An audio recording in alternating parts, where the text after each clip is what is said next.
Sur le sujet, nous recevons les lauréats du concours africain de plaidoirie sur les droits de l'homme, dénommé Christophe Haynes. Ils nous partageront leur stratégie de victoire et toutes les astuces et conseils pour être excellents, peu importe le domaine. La voie de l'excellence, on vous la montre tout de suite dans ce numéro du Cœur des femmes. C'est parti.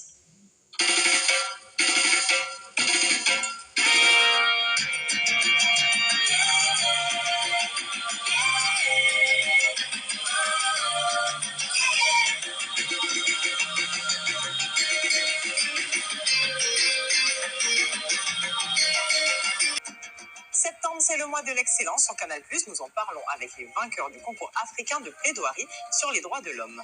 Pour son coup de cœur, Tata Inès nous emmène dans une caverne pleine de livres. L'INSEE ouvre la boîte aux lettres pour répondre au courrier du jour. Et c'est en musique que l'on termine ce numéro avec Mina.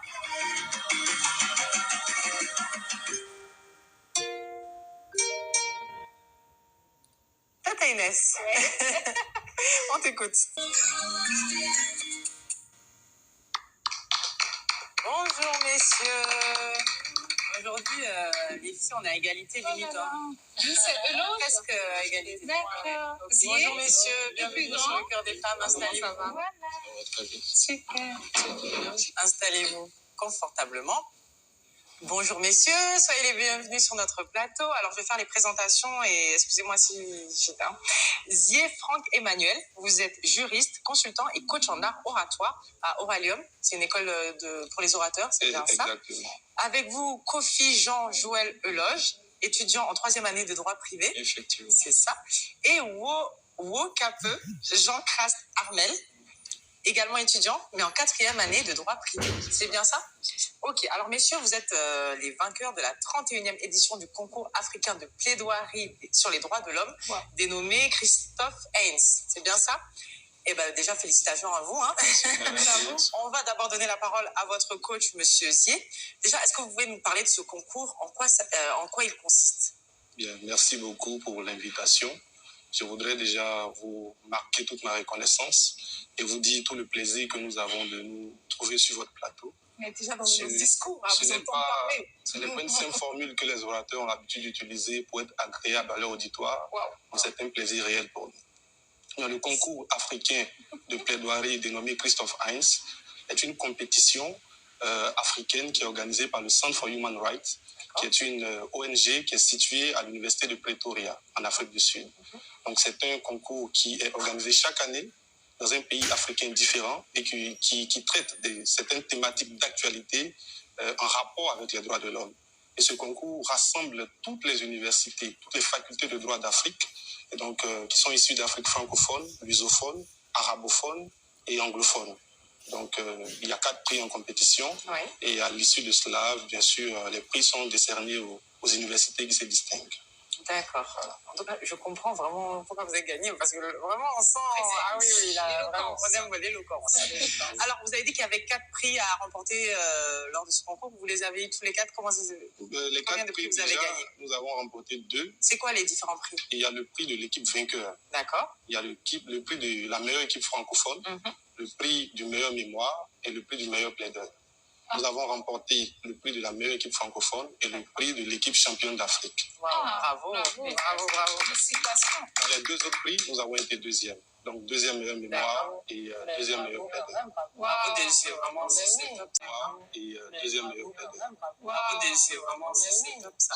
Alors, Armel et Eloge, quelles étaient vos motivations pour participer à ce concours? Je vais commencer par Armel. Allez. Je réitère également les remerciements de mon coach. Les motivations étaient plusieurs. Déjà, la richesse de l'excellence. Parce que sur la faculté de droit de Cocody, chaque année, ce concours est lancé. Okay. Et les étudiants qui sont retenus sont des étudiants qui se distinguent par leur excellence. Et donc, l'excellence conduit toujours au succès, je le pense. Donc, c'est cela réellement ma première motivation. Également, en raison de mes objectifs professionnels, j'ai voulu participer au concours de plaidoirie pour avoir des prérequis pour pouvoir me lancer prochainement dans la profession qui me sied. Quelle profession Celle d'avocat. D'avocat. Oui, ça va bien vous aider. Et vous alors, Merci encore une fois de nous recevoir. Concernant mes motivations, il faut dire que c'est par challenge que je participe à ce concours. D'accord. J'étais étudiant en 2e année lorsque ce concours a été lancé. Et vous savez, dans le domaine juridique, les droits de l'homme sont considérés comme une branche du droit public, alors que moi, je suis étudiant en droit privé. C'est donc par challenge que je décide de me lancer dans ce concours. Et Dieu voulant, heureusement, j'ai été sélectionné pour participer à la 31e édition du concours africain de procès simulé en droit de l'homme Christophe Haynes au Caire, en Égypte. Voilà ma motivation. D'accord, très bien. En tout cas, oui. Ce prix-là porte le nom du grand et émérite professeur Christopher Heinz, qui est décédé il n'y a pas si longtemps que ça fait 1 an et demi à peine, le 28 mars 2021.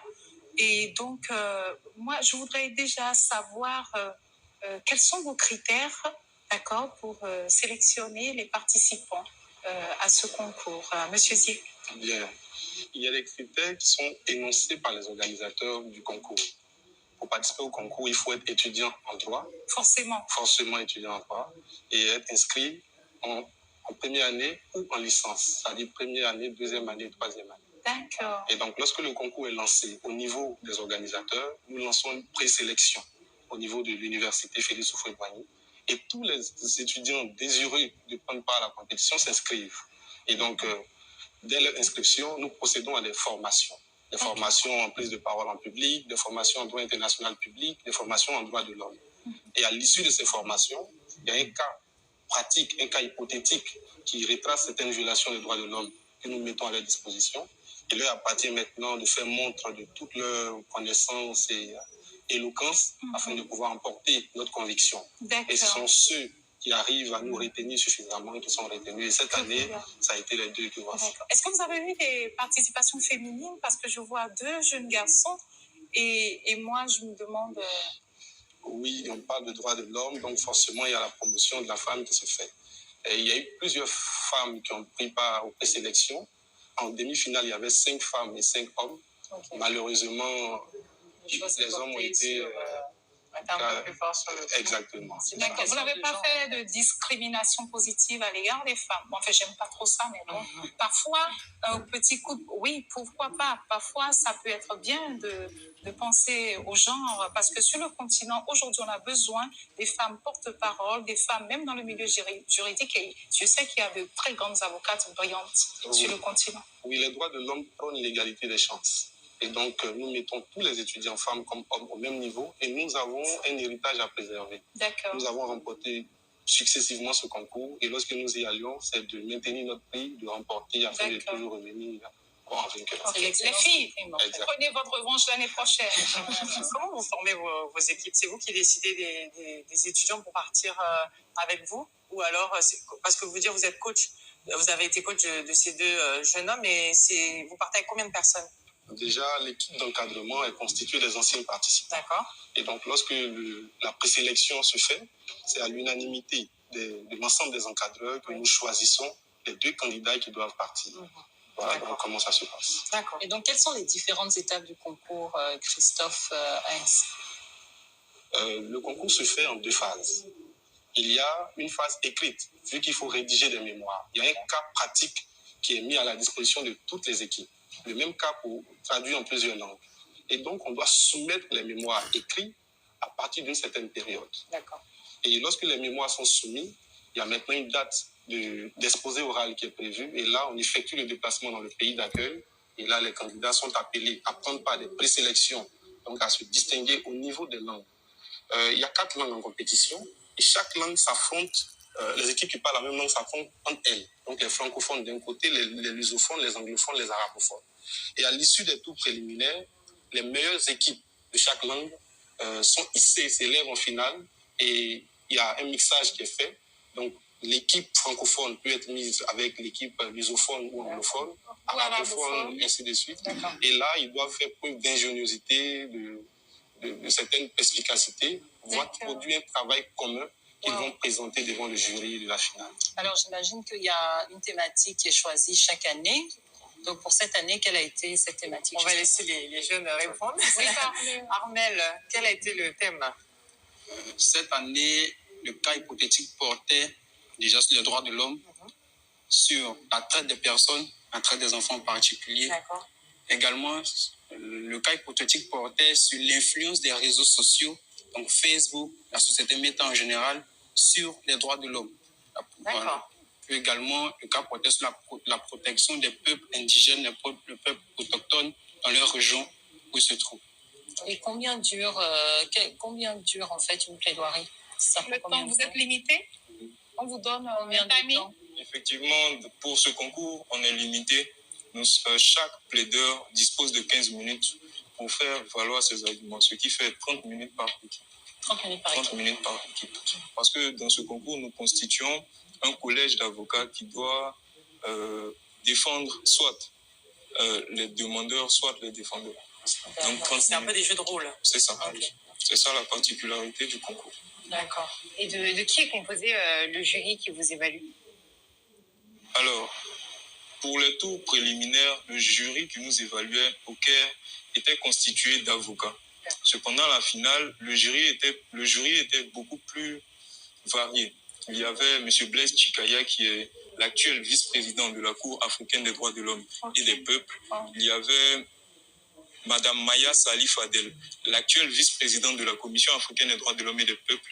Il y avait le président de la Cour d'appel d'Égypte, une députée du Ghana et un autre président de la Commission. C'est un parterre prestigieux. Le niveau est très, très, très élevé. Et justement, Monsieur Zier, donc vous êtes coach en oratoire et juriste également. Sur quoi est-ce que vous axez votre coaching par rapport aux épreuves qui vous attendent?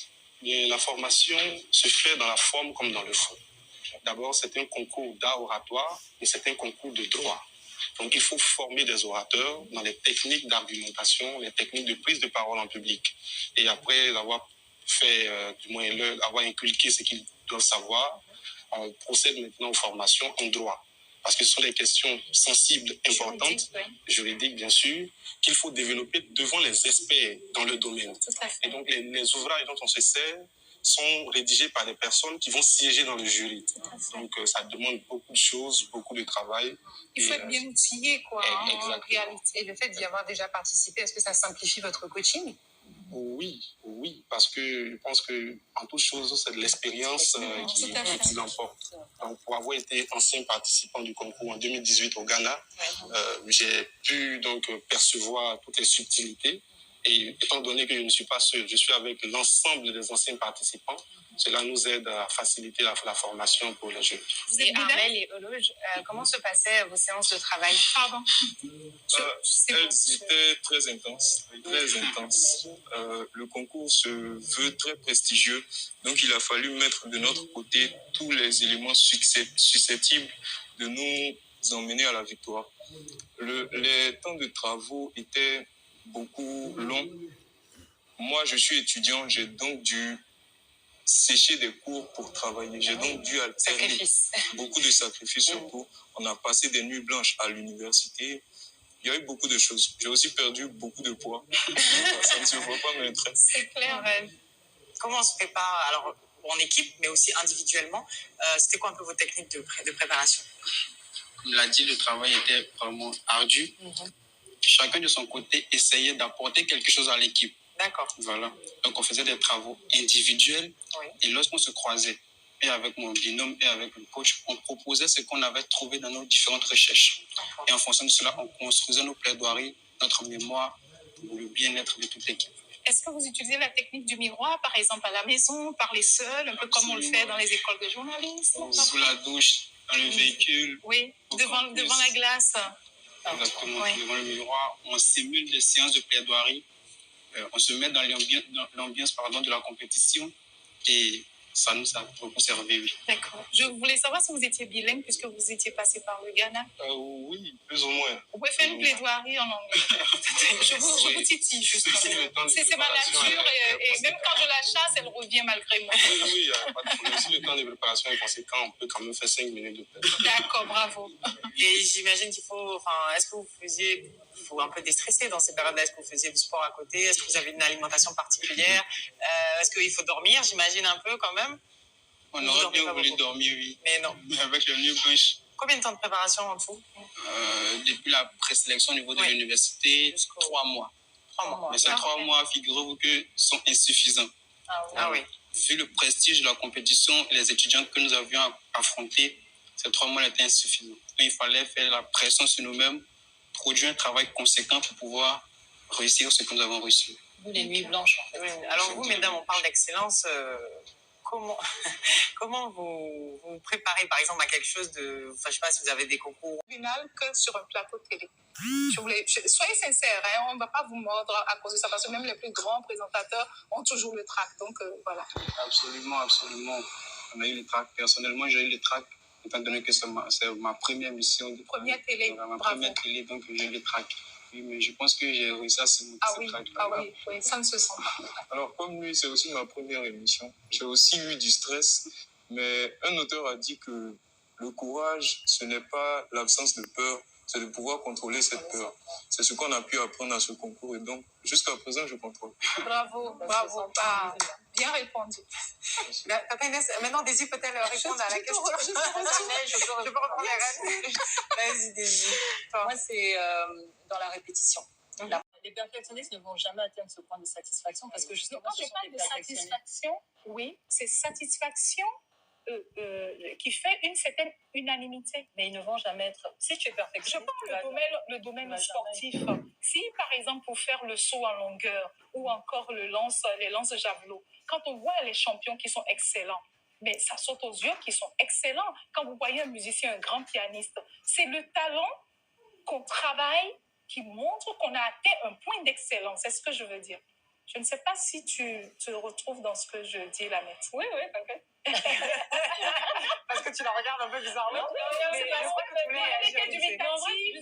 en vrai, la perfection, comme tu as dit tout à l'heure, chacun a son avis là-dessus. Donc en vrai, même si on va voir tout de suite, on va jamais vraiment s'entendre. Le bon sens, c'est la chose pour moi, du monde l'excellence, la mieux partagée.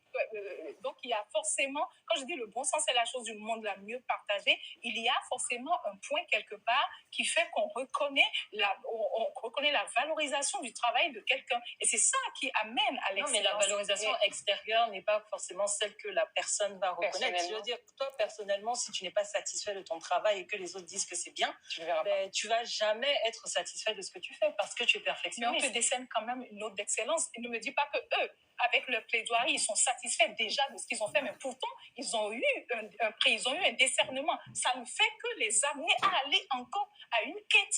Je crois que vous dites la même chose. D'ailleurs, vous vous considérez comme des bien sûr, excellents. Bien sûr. Eloge et Armel. Vous savez, c'est toujours Pour vous, c'est quoi compliqué l'excellence, de parler de soi. Mais pour moi, l'excellence, c'est un idéal à atteindre. C'est la recherche, pas le fait d'être perfectionniste, ou pas le fait de perfectionner, mais c'est la recherche de la perfection. Se distinguer, quel que soit le domaine dans lequel l'on se trouve. Voilà, pour moi, c'est cela l'excellence. Alors, je n'aurai pas, en tout cas pas aujourd'hui, la prétention de me qualifier d'excellent. Mais pour ma part, l'excellence, c'est, comme il a dit, un idéal à atteindre. C'est la mission première qu'un homme cherche sur Terre, selon ses capacités et le domaine dans lequel il travaille peut-être. Sauf s'il est paresseux. Voilà pourquoi je ne suis pas d'accord avec la troisième intervention qui a parlé de perfection. Pour moi, c'est un idéal à atteindre. On va toujours vers la perfection. C'est vrai. Pourquoi vous avez choisi le droit d'ailleurs et pas autre chose? C'est papa qui a déjà, dans l'enfance, j'étais ce genre de gamin que les oncles appelaient le petit juge, le petit juge. Voilà, donc ça m'a beaucoup intéressé. Ce qui a fait que dès mon bac, j'ai opté pour le droit. D'accord. Voilà. Et vous, Armel? Contrairement à lui, moi, je n'ai jamais pensé que je serais dans le droit. D'accord. La preuve en est que j'ai fait un cursus plutôt scientifique. La série D. Voilà, donc je me voyais en ingénieur plus tard et tout cela. Mais après les orientations du bac et tout cela, j'ai été orienté en droit. Et je pense que ça me réussit plutôt bien. C'était ma vocation. Bravo. Et vous, monsieur Zier? Oui, moi j'ai toujours été animé par un désir de justice et une haine de l'injustice. Et donc je pense que la filière la plus adaptée pour moi, c'était le droit. Donc j'ai suivi ma voie simple. D'accord. Alors, on remarque que la Côte d'Ivoire n'est pas à sa première victoire avec ce concours. Et il y a eu plusieurs victoires consécutives d'ailleurs. Mais pourtant, on n'entend pas beaucoup parler de vos prouesses sur le plan national. Comment est-ce que vous justifiez ça, selon vous? Est-ce que c'est un manque de visibilité ou c'est un manque de communication de votre part? Comment est-ce que ça se passe? pense que le tout en un, parce qu'au départ, il y avait une sorte de sobriété dans notre manière de communiquer. Après le concours, on a remporté, on revient. On se sert de nos canaux les plus immédiats, nos pages des réseaux sociaux pour en parler. Nos amis sont informés et ça s'arrêtait là. Mais de plus en plus, la lumière est en train d'être faite, notamment par certains médias, comme ça a été le cas l'année dernière et par vous cette année. Je pense qu'il y a de l'espoir et plus on remportera, plus ça sera mis en lumière. Et pour vous, justement, la mise en lumière de ces victoires-là, est-ce que ça peut être un moyen de vraiment prôner l'excellence au sein de la jeunesse ivoirienne, voire même africaine? Oui, absolument. Ça sera même un moyen très excellent de prôner l'excellence, sans jeu de mots. Déjà, avec la médiatisation qui a eu lieu l'année dernière, il y a eu plus d'engouement cette année au niveau des participants. Et donc, on a vu que chacun voulait être le vainqueur de cette année, qui allait tout faire pour décocher le Saint Graal afin d'être la vitrine de l'excellence. Et donc, plus il y aura la médiatisation, plus il y aura de l'engouement et plus on détectera de jeunes talents comme ces deux jeunes qui ont un foisonnement neuronal en perpétuelle ébullition. Foisonnement neuronal. Non, mais elle était très belle ta question, Lindsay, mais c'est vrai, comment on pourrait rendre ça plus visible, ce genre de concours? Parce que je sais que ça existe il y a d'autres jeunes comme vous dans d'autres pays d'Afrique. Comment rendre ça plus visible, accessible? Je sais pas, parce que je pense que vous êtes des modèles. Les jeunes devraient pouvoir aussi s'inspirer. Ça peut créer des vocations, je ne sais pas. Mais comment vous pensez que ça pourrait changer, évoluer? Je pense modestement que les chaînes aussi importantes peuvent peut-être accompagner les candidats lors de la formation, en parler et même effectuer le déplacement avec eux. Un fan club. Voyage. Voilà, pas nécessairement un fan club, mais des personnes qui vont pouvoir avoir de belles images pour pouvoir en parler après, peut-être un film institutionnel, un documentaire. Je pense que ça pourrait inspirer. Dans le temps, il y avait une émission qui passait sur la chaîne nationale, on parlait de quotient intellectuel. Oui. Ça a motivé les gens de ma génération, même si je ne suis pas très vieux, à vouloir être celui qui passera à ce niveau. donc, je pense qu'avec de telles initiatives, on sera plus en lumière et en tout cas, les personnes qui remporteront le concours seront plus en lumière. Alors, vous n'êtes pas venu les mains vides, on peut quand même voir votre trophée. Votre fierté. Bravo. Voilà. Oh là là, c'est trop beau. Des vainqueurs. Ouais, des vainqueurs. British University in Egypt. Félicitations en tout cas. Merci. Je peux le toucher, moi, s'il n'est pas trop lourd. Oui, Tata Inès, tu peux le toucher. Vas-y, on lui donne. Mais d'ailleurs, on a envie quand même pendant que Tata Inès regarde, on a envie de voir un cas juridique, de voir comment vous... on en a parlé de théorie, mais là, on va rentrer un peu dans la pratique. Ça vous dit, je vais vous expliquer un cas, vous exposer un cas, et puis on va avoir un demandeur et un défendeur, c'est comme ça que ça se dit, c'est ça. Et c'est parti. Je vais vous expliquer le cas. Vous êtes prêts? Tata Inès, tu es concentrée? Oui, bien sûr. C'est bon, tu l'as vu? Oui, je l'ai admiré. D'accord, très bien. Alors, moi, je suis la juge. Hein. C'est moi la juge. C'est trop. Alors, Tata Inès, Daisy et Lindsay sont des jeunes filles âgées de 16, 17 et 18 ans. Ça te va, Tata Inès? Tu veux être celle de 16 ans? Oui. D'accord. Ça me convient bien. D'accord. Donc, ces trois jeunes filles de 16, 17 et 18 ans ont été recrutées par Monsieur Handsome à travers une publication faite sur Facebook et Instagram, dans laquelle il a écrit que les filles devaient travailler en tant que femmes de ménage dans des maisons luxueuses. C'est bon? Okay. Alors, grand désarroi, elles sont conduites puis enfermées dans un hangar dans les locaux de la société Brown Inc. Successivement, elles sont droguées, battues puis mises à la disposition des travailleurs pour avoir des rapports sexuels avec elles. Informées, les autorités policières ont dépêché des inspecteurs sur les lieux pour mener des enquêtes, mais ils n'ont trouvé aucune trace des filles. Une deuxième enquête a été diligentée la nuit, mais aucune fille ne fut retrouvée. L'affaire est portée devant le tribunal en jour pour engager la responsabilité de M. Handsome, responsable de la société Brown Inc. Alors, le défendeur sera Armel et le demandeur sera Eloge. C'est bon pour le cas? Oui. Donc, en fait, Armel, vous plaidez pour la cause des trois? Des victimes. Des victimes. Non, dans le défendeur, C'est Armel, oui, défendeur. Vous plaidez pour la cause des 3 filles.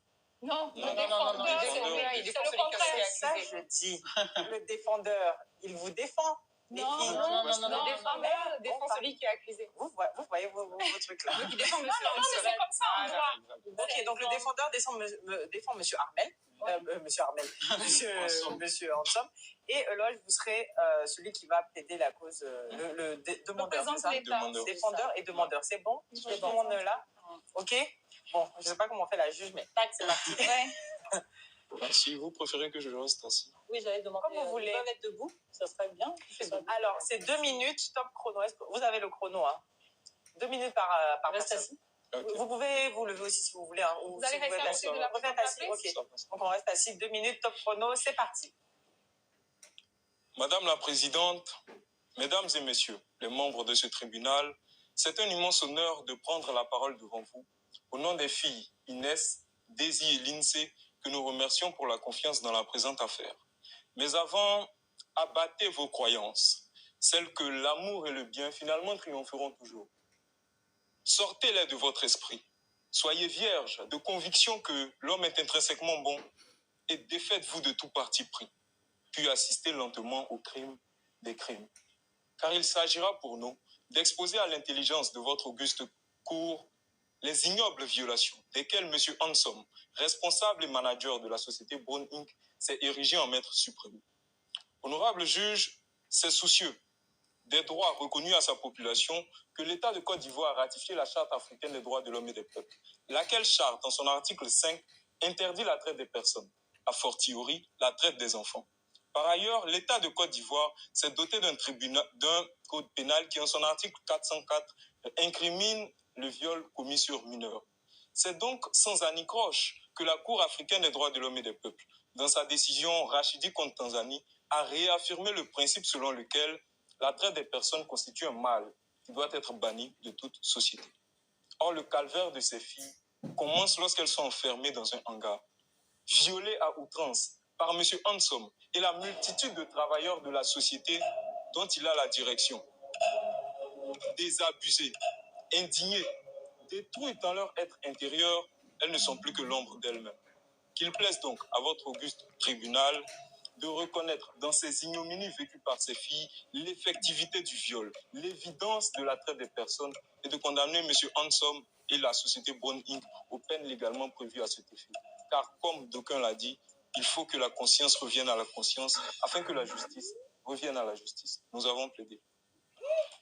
On a pas de au tribunal. Merci, Lynn, c'est toi qui es morte là. Tu n'es pas suivie. Je suis d'accord avec toi.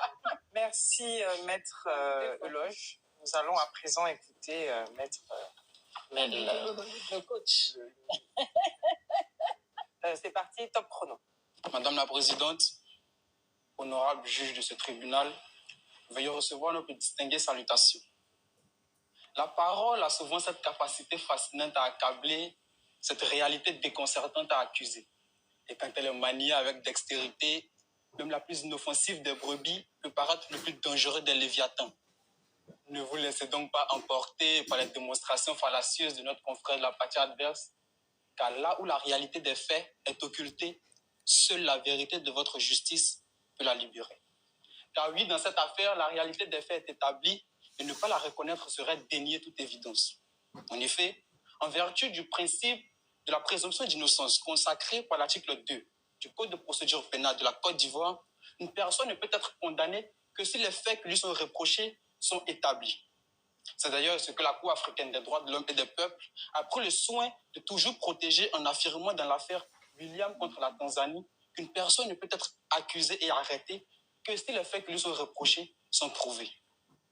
Honorable juge, l'affaire qui justifie notre présence devant votre juridiction ne saurait trouver meilleure application de ce principe, car après les enquêtes menées par les autorités ivoiriennes dans les locaux de Brown Inc., c'est d'avouer qu'aucune traite de personne n'a eu lieu dans ces locaux.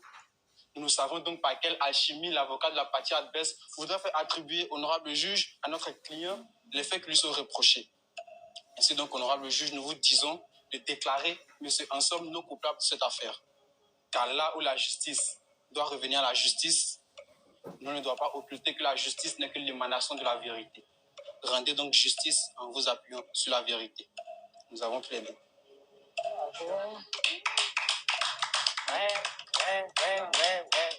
Ça va être dur, hein? Là, madame la juge, je dois rendre un verdict quand même, là. Je dois rendre le verdict.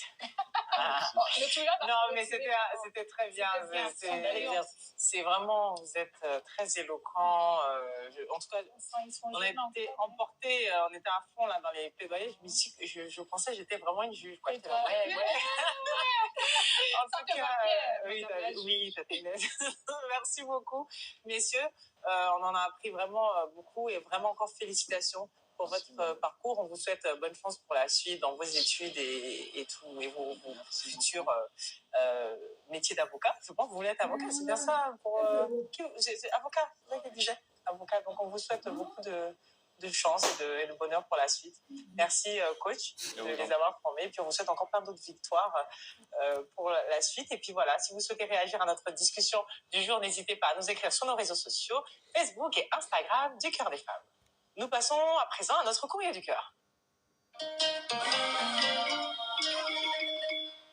Lindsay, qui nous écrit aujourd'hui?